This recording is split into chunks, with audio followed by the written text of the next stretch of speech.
Alright, I'm hoping to make this short and sweet. I'm very tired and I am ready to go home. It's the end of the school day.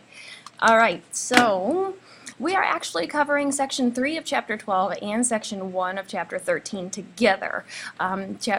Section 3 is surface area and lateral area, and 13 is the volume. So I want to make sure that we cover all of it at once to kind of, give you all three formulas for one shape at a time.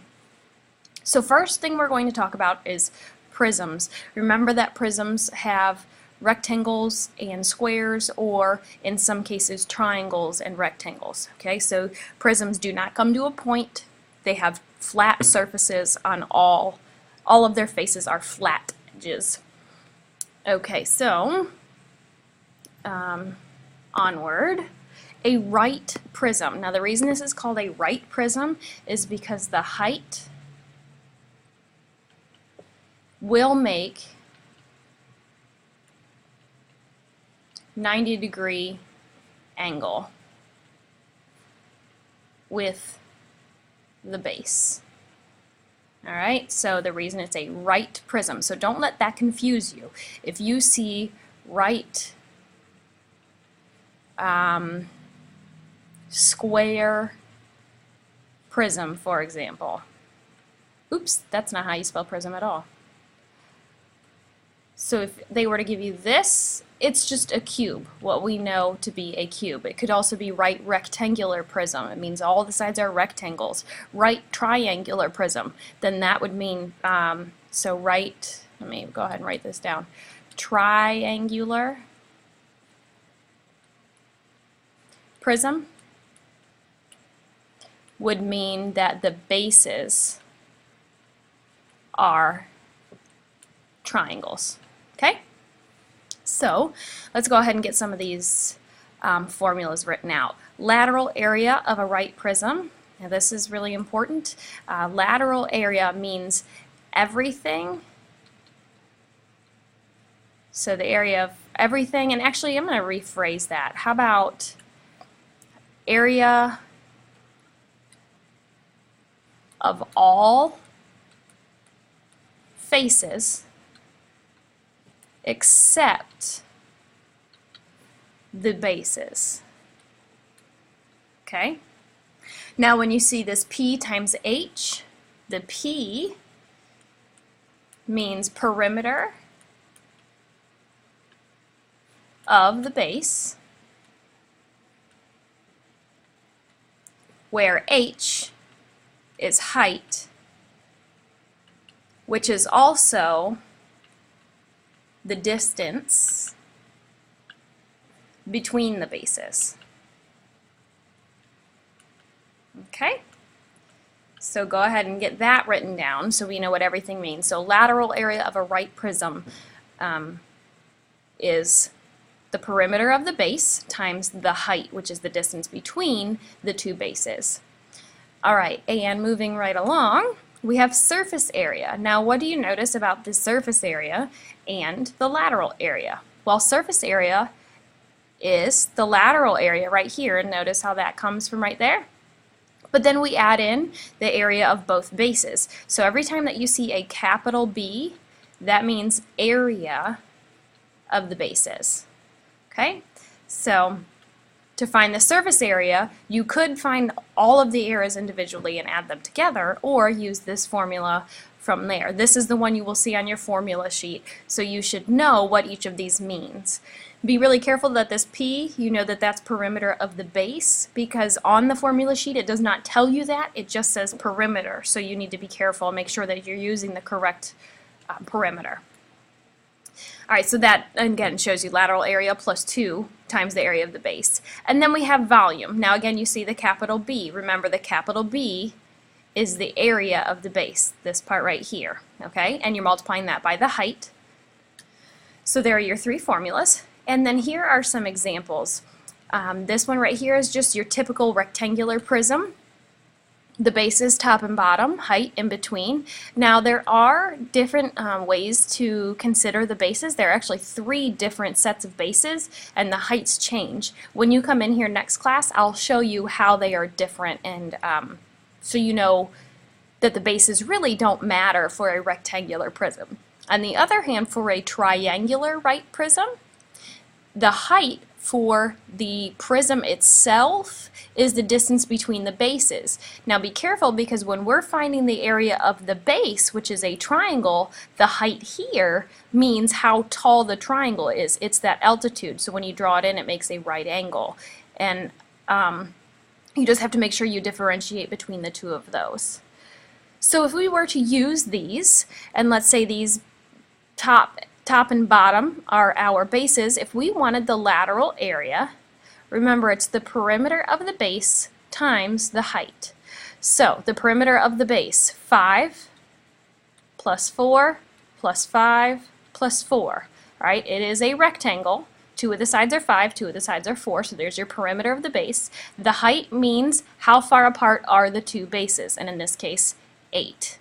So when we go through and multiply all of that out, we end up with 18 times 8, which is a total of 144, whatever units we have, squared. It's still area, so it is still squared.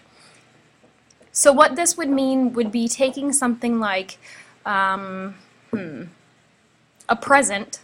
I don't know why you would do this, but it would be like taking a present and only wrapping the sides of it, not the top or the bottom. So that's what it would look like. So there's your lateral area. Now if we wanted to do surface area, we take our lateral area, so it's lateral area plus 2 times the area of the bases. Well, our lateral area was 144, and we're going to add in 2 times the area of the base. Since we used 5 and 4 as our base, to find the area of a rectangle is length times width, which is 5 times 4.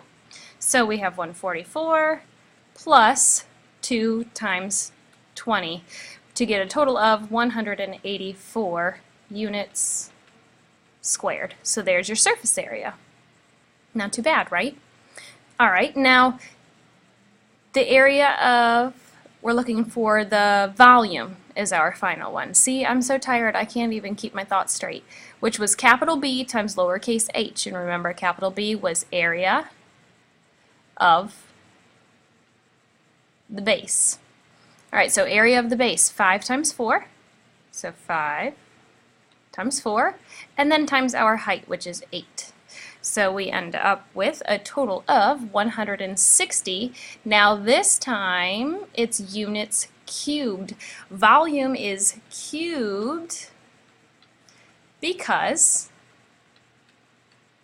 it's 3-dimensional. Now I know the area, you're thinking area is 3-dimensional too, but really it's not. We're talking about, for area, each individual side. Okay, so it's not quite the same thing.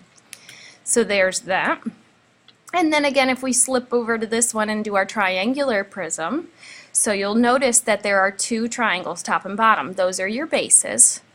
And then our height, when we are finding lateral area, means how far apart the bases are. So this would be the height of the prism, where this would be the height of the triangle, because you have to do 1/2 the base times the height for the area.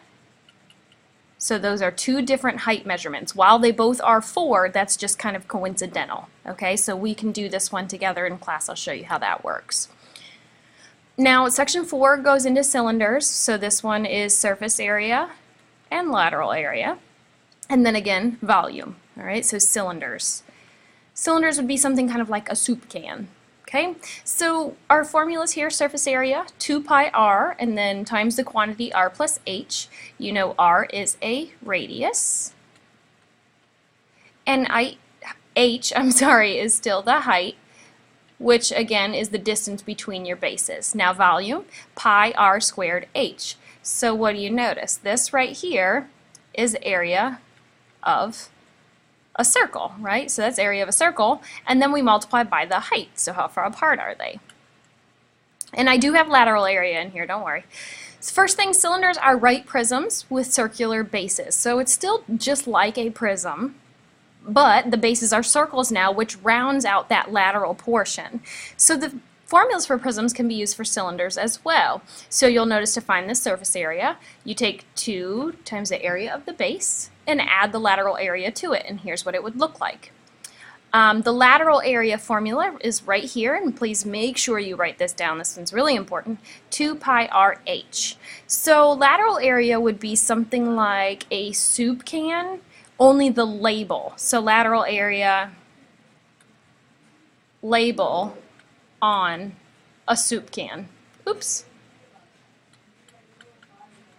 That's basically what that would be. If we want to know how much the label, if we want to go top and bottom, that's what lateral area would be. And we don't put the label on the top and the bottom. Those are just the aluminum from there.